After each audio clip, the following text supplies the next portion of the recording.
Hello friends, welcome to my YouTube channel seated Guru competitive zone. मैं राम सिंह आपको इस channel पे स्वागत करता हूं। दोस्तों, मैं 500 सीटेड और टीईटी के इम्पोर्टेंट क्वेश्चन का संकलन आप लोग के लिए लाया हूं, जिसका आज पहला पार्ट है। और इस 500 सीटेड और टीईटी के जो क्वेश्चन है, इसी क्वेश्चन से किसी भी एग्ज़ाम्स में जो टीचर से रिलेटेड है, उस एग्ज़ाम में ज़्यादा से ज़्यादा क्वेश्चन इसी सेट से आएंगे। यूपी टीईटी हो, सीटेट हो, या कोई भी स्टेट का टीईटी एग्ज़ाम हो, सुपर टेट हो, सभी में आपका यह जो संकलन है वह कार्य करेगा। और मोस्ट इम्पोर्टेंट क्वेश्चन है, आप कोई भी सेट उठाइए, उस सेट में क्वेश्चन ज़रूर टच करेगा। अगर दोस्तों अगर क्वेश्चन का सीरीज अच्छा लगे आपको, तो चैनल को ज़रूर सब्सक्राइब कीजिएगा, लाइक कीजिएगा और जितना ज़्यादा हो सके दोस्तों को शेयर कीजिएगा। देखते हैं दोस्तों, इस 10 मिनट में पार्ट 1 के 25 क्वेश्चन को हम लोग देखेंगे। देखते हैं दोस्तों, इस सीरीज का पहला क्वेश्चन हमारा जो है वह है प्रेरणा का प्रमुख स्थान। यानी प्रेरणा का प्रमुख स्थान है, यानी प्रेरणा का प्रमुख स्थान क्या है, यानी प्रेरणा से हमें क्या मिलती है लाभ। तो पहला ऑप्शन है इसका लक्ष्य प्राप्ति के लिए, दूसरा चरित्र निर्माण के लिए, तीसरा सीखने में और चौथा उपयुक्त में सभी।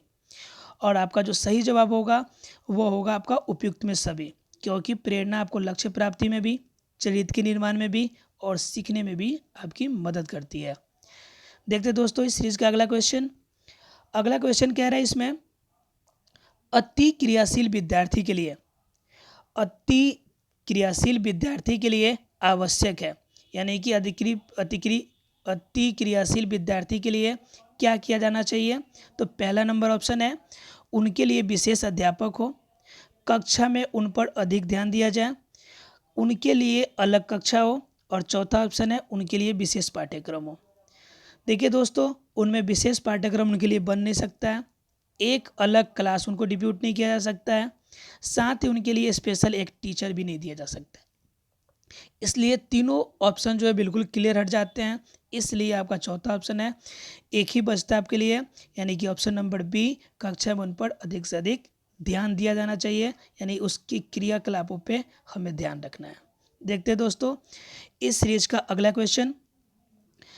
क्वेश्चन हमारा विकलांग यानी विकलांगों को सामान्य शिक्षा व्यवस्था में शिक्षित करना चाहिए, क्योंकि यानी क्यों शिक्षित किया जाना चाहिए सामान्य रूप से। तो उनका पहला रीजन हम लोग देखते हैं ऑप्शन में, उनकी शारीरिक कमजोरी मानसिक कमजोरी को बढ़ाती है। ठीक है, कह रहा है इसमें पहला ऑप्शन उनकी शारीरिक कमजोरी मानसिक कमजोरी को बढ़ाती है।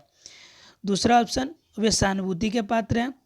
तीसरा नंबर सामान्य जीवन में उनको समायोजित होना है। और चौथा ऑप्शन है उन्हें भी शिक्षित करना आवश्यक है। अगर सभी ऑप्शन की बात करें तो उनमें आपका जो सही जवाब है वो ऑप्शन सी है, यानी कि उन्हें सामान्य जीवन में खुद को समायोजित करना है। बाकी ऑप्शंस क्यों नहीं होंगे, तो इसमें कह रहा है लास्ट नंबर जो ऑप्शन देखिए अगर हम लोग, तो शिक्षित करना आवश्यक है, सही है। लेकिन इस बात से यह साबित नहीं होता है कि इसे सामान्य लोगों के साथ रखकर ही शिक्षित किया जाए। उसके बाद अगर बी नंबर की बात करें तो वे सहानुभूति के पात्र है, लेकिन इस सहानुभूति के तथ्य से ये क्लियर नहीं होता है कि उसे सामान्य लोगों के साथ रख के हम लोग पढ़ाएं। उसके बाद अगर पहले ऑप्शन की बात करें तो कह रहा है शारीरिक कमजोरी और मानसिक कमजोरी को बढ़ाती है, बढ़ाने की बात कही जा रही है, जो कि कभी नहीं हो सकता। देखते हैं दोस्तों, इस सीरीज का अगला क्वेश्चन कह रहा है हमारा भारत में शिक्षा का उत्तरदायित्व है। शिक्षा का उत्तरदायित्व किस पर है। तो पहला ऑप्शन है केंद्र सरकार पे, दूसरा राज्य सरकार, तीसरा दोनों और चौथा इनमें से कोई नहीं।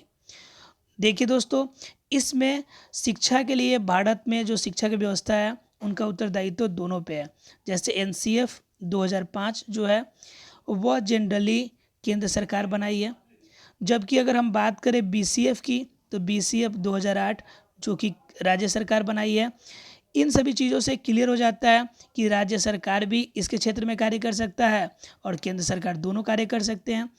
इसलिए हमारा जो सही जवाब होगा वो दोनों होगा। देखते हैं दोस्तों, इस सीरीज का अगला क्वेश्चन, और इस सीरीज का अगला क्वेश्चन जो है आपका वो है आपका विद्यालय के संस्कृति कार्यक्रम अगर हो रहा हो, विद्यालय में संस्कृति कार्यक्रम हो रहा है तो अध्यापक को क्या करना चाहिए, अध्यापक के रूप में आप क्या करेंगे। तो पहला ऑप्शन है आपका आकर्षक वस्त्र पहनेंगे ताकि जो चीफ गेस्ट होंगे यानी मुख्य अतिथि होंगे उनको आकर्षित कर सके। दूसरा नंबर कह रहा है सक्रिय सहयोग करेंगे यानी सक्रिय सहयोगी रूप में कार्य करेंगे। तीसरा कह रहा है दर्शक के रूप में रहेंगे। और चौथा नंबर कह रहा है उस दिन छुट्टी ले लेंगे। देखिए दोस्तों, इसमें छुट्टी लेने की तो कोई सवाल ही नहीं उठती है। उसके बाद कह रहा है दर्शक बन के तो आपको रहना नहीं चाहिए, क्योंकि एक शिक्षक होने के नाते हमेशा आपके अंदर सक्रियता होनी चाहिए। और ये पहला नंबर ऑप्शन आकर्षक वस्त्र पहनना ये बिल्कुल भी गलत है, यानी कि पांचवे का सही आंसर सक्रिय रूप में कार्य करना। देखते हैं दोस्तों, यानी ऑप्शन नंबर 6। ऑप्शन नंबर 6 की अगर बात करें, विद्यालयों में योग शिक्षा के संदर्भ में आपका क्या विचार है। पहला ऑप्शन है इससे छात्रों का मन मस्तिष्क तेज होता है यानी मन मस्तिष्क सबल होता है। दूसरा ऑप्शन शारीरिक स्वास्थ्य ठीक होता है। तीसरा ऑप्शन की बात करें तो मनोरंजन के लिए, और चौथा ऑप्शन की बात करें तो कोई लाभ नहीं। दोस्तों, योग शिक्षा से मन मस्तिष्क सबल होता है, इसलिए इसका सही जवाब जो होगा मन मस्तिष्क का सबल होना। देखते हैं दोस्तों इस सीरीज का अगला क्वेश्चन। अगला क्वेश्चन का मतलब 7वां नंबर क्वेश्चन। 7वां क्वेश्चन कहता है हमारा कि आपके विद्यालय में कुछ शिक्षक ऐसे भी हैं जो विशेष किसी क्लास के लिए ज़्यादा उदारता दिखलाते हैं, यानी उदार रूप में व्यवहार करते हैं। आप एक शिक्षक सहयोगी होने के नाते आप क्या करेंगे। तो इसका पहला ऑप्शन कहता है आपको इस आचरण के विरुद्ध आप मुहिम छेड़ेंगे यानी विरोध विद्रोह करेंगे। उसके बाद कहता है आप अन्य किसी परवाह किए बिना निष्पक्ष रूप में रहेंगे। तीसरा ऑप्शन कहता है आप कंप्लेन करेंगे हेडमास्टर को यानी प्रधानाचार्य को। और चौथा ऑप्शन कह रहा है उपयुक्त में सभी। दोस्तों, इसका सही आंसर जो है वो बी नंबर ऑप्शन, आप किसी का परवाह किए बिना एक शिक्षक होने के नाते निष्पक्ष रूप में रहेंगे। जो गलत है उनको गलत कहेंगे, जो सही है उसे सही कहेंगे। देखते हैं दोस्तों इस सीरीज का अगला क्वेश्चन। अगला क्वेश्चन यानी कि क्वेश्चन नंबर 8। क्वेश्चन नंबर 8 कह रहा है इसमें निम्न में से किस बालक के साथ अध्यापक को सबसे अधिक सहानुभूति का प्रदर्शन करना चाहिए, यानी सबसे अधिक सहानुभूति दिखानी चाहिए। तो पहला नंबर ऑप्शन कहता है जिसकी किसी हानि के लिए अध्यापक स्वयं दोषी हो, यानी अध्यापक के कारण कोई समस्या बच्चे को हुई हो। दूसरा ऑप्शन जिस बालक का आचरण बहुत सुशील हो। तीसरा ऑप्शन जो बालक अध्यापक से ट्यूशन पढ़ता हो। और चौथा ऑप्शन जिस बालक को स्वयं अपनी गलती के कारण हानि पहुंची हो। दोस्तों, जब टीचर के कारण अगर किसी बच्चे को समस्या हुई है, अध्यापक स्वयं उसके लिए दोषी है, तो उस कंडीशन में अध्यापक का यह कृतज्ञता बनता है कि वह उनके लिए, उस छात्र के लिए सहयोगी रूप में या सहानुभूति का प्रदर्शन करे। इसलिए फर्स्ट ऑप्शन बिल्कुल सही जवाब है। देखते हैं दोस्तों इस सीरीज का अगला क्वेश्चन यानी कि क्वेश्चन नंबर 9, यानी कि 9वां क्वेश्चन देखते हैं हम लोग। और 9वां क्वेश्चन कह रहा है हमारा एनसीएफ 2005। एनसीएफ 2005 में गुणवत्ता आयाम के रखते हुए यानी क्या विशेष महत्व को दिया गया है। देखते हैं इसमें दोस्तों पहला ऑप्शन कह रहा है बालकों के लिए संरचित अनुभवों एवं पाठ्यक्रम में सुधार किया गया है। दूसरा ऑप्शन भौतिक संसाधन अवेलेबल कराया गया है। तीसरा ऑप्शन शिक्षित एवं अभिप्रेरित अध्यापकों को दिया गया है। और चौथा ऑप्शन कह रहा है बालकों के लिए ज्ञान के संदर्भ में संरचित अनुभवों का विकास हुआ है।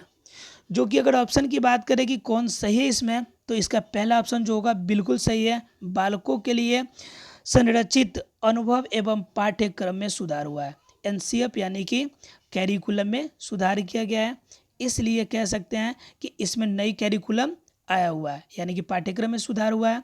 साथ में अनुभव की बात करें तो एनसीटी यानी कि टीचर के लिए जो एजुकेशन होता है उन एजुकेशन के लिए इस पर बात किया गया है, इसलिए यह आपका ऑप्शन जो है बिल्कुल सही जवाब है। देखते दोस्तों इस सेट का अगला क्वेश्चन, कमजोर वर्ग के बालक से तात्पर्य, यानी हम किसे कहेंगे कि एक कमजोर वर्ग का बालक है।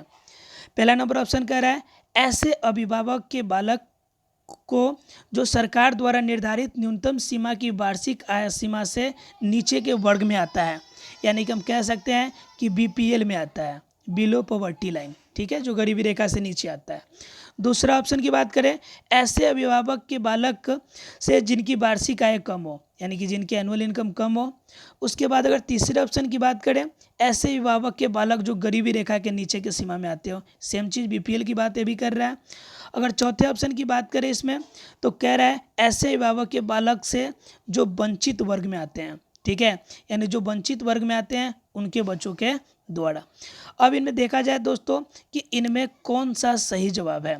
तो इनमें सही जवाब की अगर दोस्तों बात देखिए दोस्तों, अगर इसमें हम बात करें कि कौन अगर कमज़ोर वर्ग में आते हैं, तो इसमें पहला जो ऑप्शन है, इसमें सरकार ने निर्धारित कर दिया गया है कि कौन सा बालक कमज़ोर वर्ग में आता है। उससे हम लोग उस कैटेगरी के हिसाब से उस बच्चे के कमज़ोर वर्ग के बच्चों पे हम लोग ध्यान दे सकते हैं।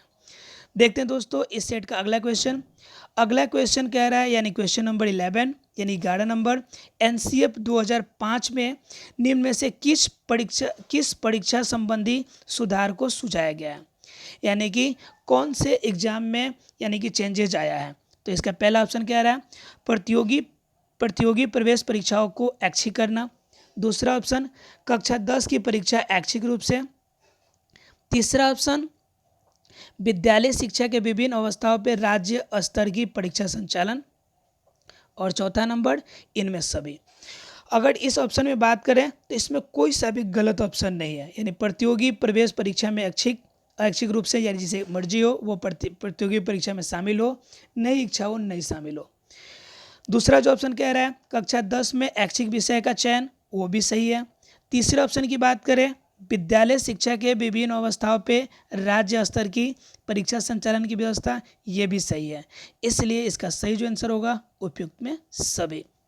देखते दोस्तों इस क्षेत्र का अगला क्वेश्चन, इस सीरीज का अगला क्वेश्चन, समस्या के अर्थ को जानने की योग्यता वातावरण के दोषों, कमियों एवं रिक्तियों के प्रति सजगता विशेषता है। कह रहा है समस्या के अर्थ को जानने के लिए योग्यता वातावरण के दोष, कमियों और रिक्तियों के प्रति सजगता की विशेषता क्या है, वो जानते हैं हम लोग। तो इसका पहला ऑप्शन कहता है सामान्य बालकों की। दूसरा नंबर प्रतिभाशाली बालकों की। तीसरा नंबर सृजनशील बालकों की। और चौथा नंबर इनमें से कोई नहीं, यानी इनमें से कौन सा बालक है जो वातावरण के दोष, कमी, रिक्तियों, इन सभी चीज़ों को पहचान सकता है। तो इसका जो सही आंसर होगा वो प्रतिभाशाली बालक, यानी प्रतिभाशाली बालक अपने आसपास में जो वातावरण में समस्या है, दोष है, उनको आसानी से पहचान लेता है, साथ में उनके विरुद्ध जो उपयुक्त डिसीजन होता है वो भी स्वयं ले लेता है। देखते हैं दोस्तों इस सेट का अगला क्वेश्चन, यानी क्वेश्चन नंबर 13। क्वेश्चन नंबर 13वां जो कहते हैं हमारा वो है 13वां नंबर क्वेश्चन कह रहा है सृजनशीलता के पोषण के दोस्तों, सृजनशीलता के पोषण के लिए एक अध्यापक को निम्न में से किस विधि की सहायता लेनी चाहिए। सृजनशीलता के पोषण के लिए अध्यापक को निम्न में से किस विधि की सहायता लेनी चाहिए। तो पहला ऑप्शन कह रहा है दृश्य श्रव्य सामग्री। दूसरा जो ऑप्शन है ब्रेन स्टॉर्मिंग। चौथा आपका कह रहा है व्याख्यान विधि। और पांचवा इनमें से सभी।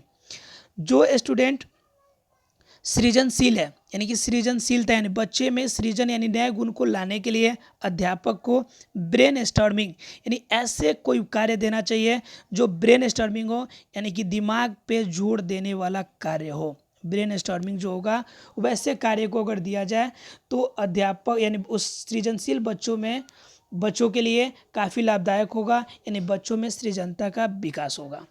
देखते दोस्तों इसका अलग क्वेश्चन, यानी अगला क्वेश्चन, क्वेश्चन नंबर 14।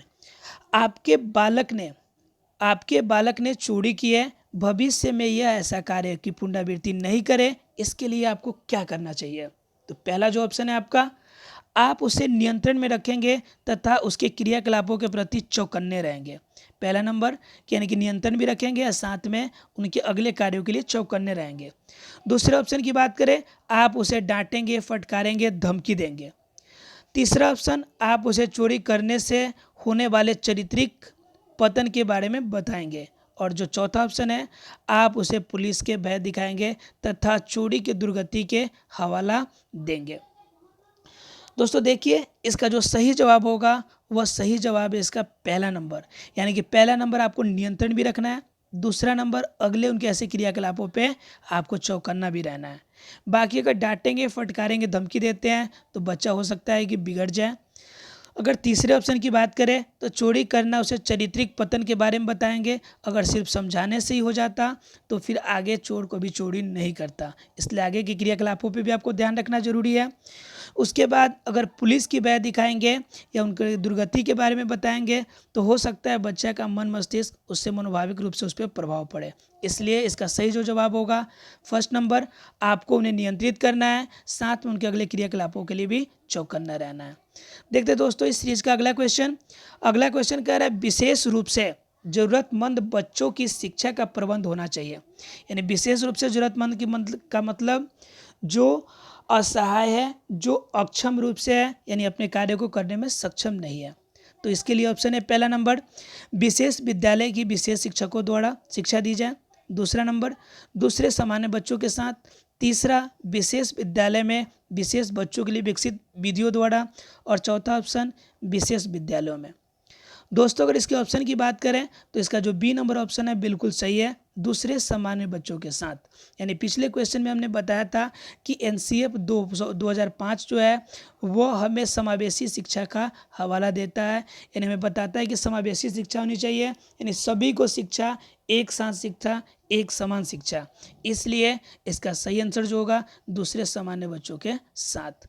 देखते दोस्तों इस सीरीज का अगला क्वेश्चन। अगला क्वेश्चन कह रहा है आप एक अति क्रियाशील, अति सक्रिय बालक को कैसे सही दिशा में लाएंगे। यानी अति सक्रिय बालक है जो हमेशा ज़्यादा चंचल है क्लास में, उसके लिए आप क्या कर सकते हैं। तो पहला नंबर कह रहा है आपको काम कि उसे ब्लैक बोर्ड पे मिटाने के या अन्य कार्य में लगा देंगे उसे। दूसरा ऑप्शन कह रहा है उसे पहली पंक्ति में बैठाएंगे तथा उस पर कड़ी नज़र रखेंगे। तीसरे ऑप्शन की बात करें तो उसे कक्षा के कोने में बैठने के लिए जगह निर्धारित करेंगे। चौथा नंबर इनमें से कोई नहीं।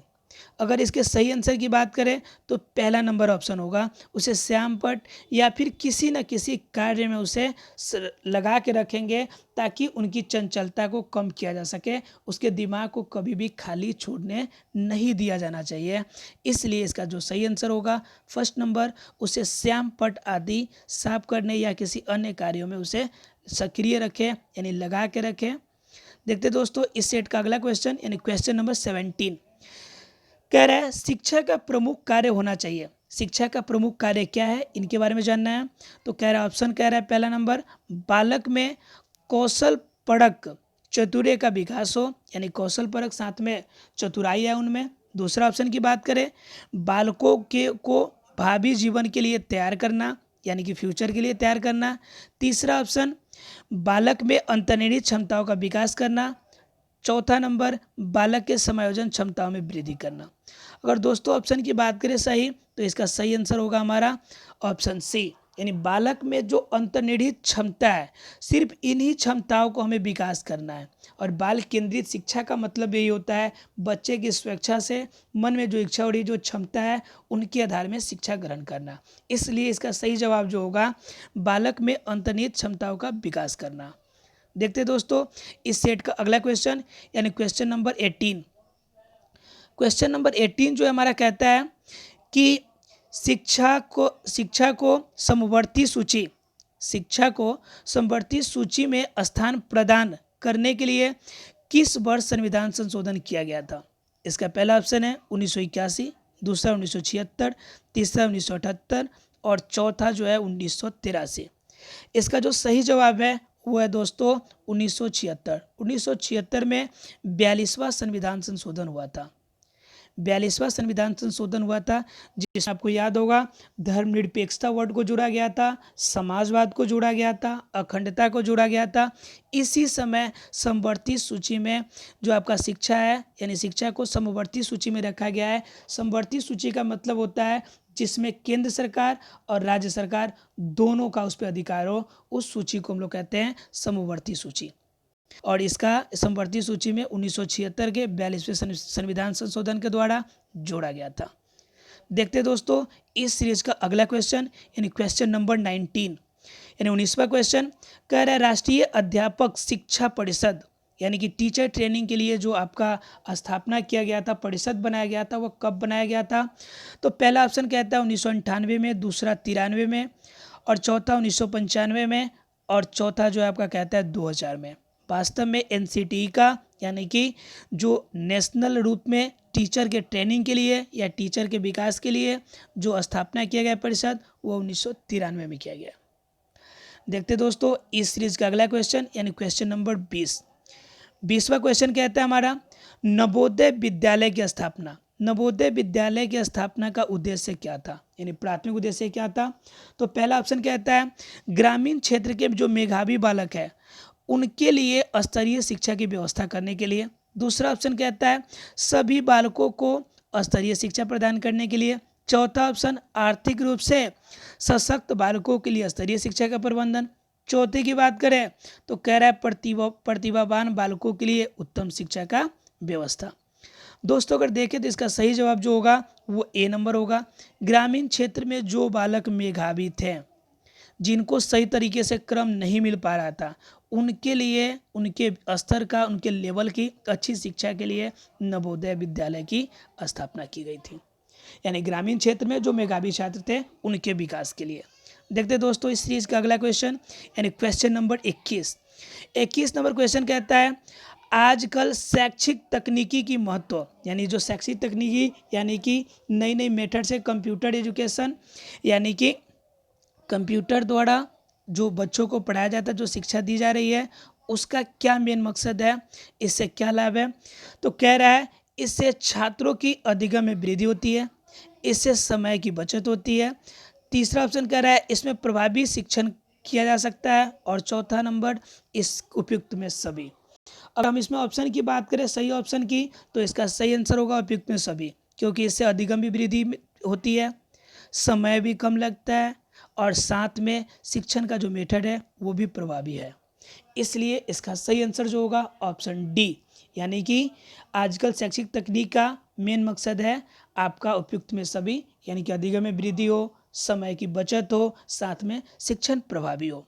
देखते दोस्तों इस सीरीज का अगला क्वेश्चन देखने से पहले आपसे रिक्वेस्ट है कि अगर आपको ये सीरीज अच्छी लग रही हो तो ज़रूर हमारे चैनल को लाइक करें, अगर अब तक सब्सक्राइब नहीं किए हो तो ज़रूर सब्सक्राइब करें, और अपने दोस्तों को भी शेयर करें, क्योंकि तुरंत ही इस सीरीज का दूसरा पार्ट यानी पार्ट 2 आने वाला है, जो 500 क्वेश्चन का संकलन का दूसरा भाग होगा।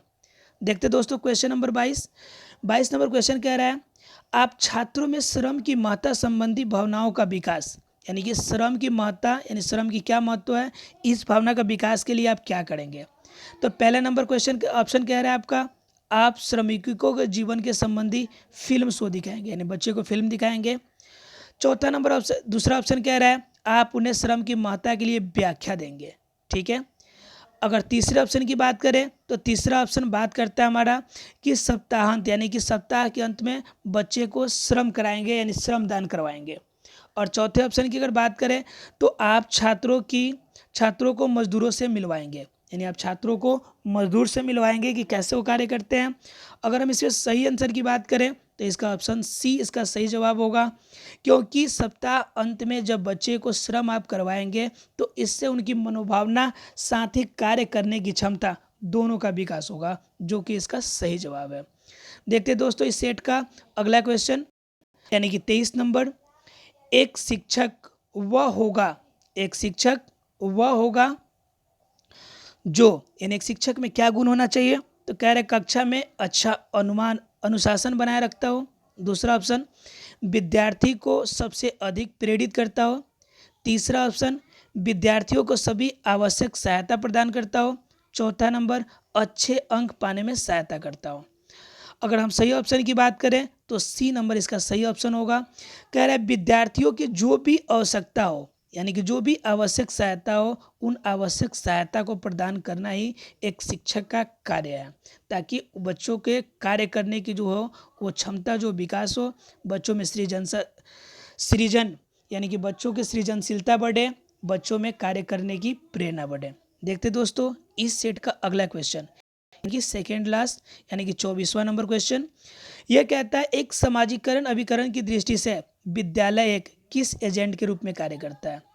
तो पहला ऑप्शन कहता है अनुषंगी के रूप में, दूसरा ऑप्शन प्राथमिक रूप में, तीसरा ऑप्शन तृतीयक रूप में, और चौथा रूप जो है संपूरक। वास्तव में एक विद्यालय जो है किसी भी एजेंट के रूप में अगर कार्य करने की बात करें तो वह संपूरक रूप में कार्य करता है, क्योंकि शिक्षक उनकी जो कमी होती है उनमें सहायता करता है, जो कि इसका सही जवाब होगा। देखते हैं दोस्तों इस सेट का अगला क्वेश्चन, यानी कि क्वेश्चन नंबर 25। क्षमा कीजिएगा दोस्तों, अगला क्वेश्चन नहीं जुड़ पाया इसमें, इसलिए 24 ही क्वेश्चन रहा। अगले में एक क्वेश्चन एक्स्ट्रा हम लोग जानेंगे। दोस्तों अगर ये वीडियो आपको पसंद आई हो तो लाइक करें, सब्सक्राइब करें हमारे चैनल को। आगे हम इस सेट का पार्ट 2 यानी कि दूसरा सेट लाएंगे, दूसरा सीरीज लाएंगे हम लोग, जिसमें इससे रिलेटेड और भी क्वेश्चन हम लोग जानेंगे जो आपके एग्जाम्स में आने वाले हैं। थैंक यू वेरी मच दोस्तों।